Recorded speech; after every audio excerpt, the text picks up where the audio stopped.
માથું દુખે છે, આઈસ હેવી લાગે છે, સ્કિન ટાઈટ કરવી છે, પિમ્પલ ઇસ્યુ છે અને બહુ જ સ્ક્રીન ટાઈમ યુઝ કરો છો કે જેના લીધે માથું હેવી લાગે છે, તો એક મોટા વાસણમાં યા તો મોટા બાઉલમાં કે જેમાં તમારો ફેસ ડીપ થઈ શકે એવું વાસણ લેવાનું. એની અંદર એકદમ કોલ્ડ વોટર એડ કરવાનું.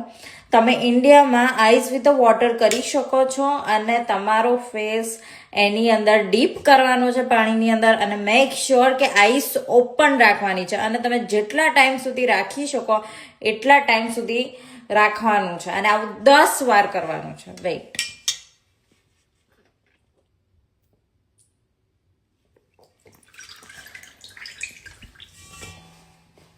it's really helpful.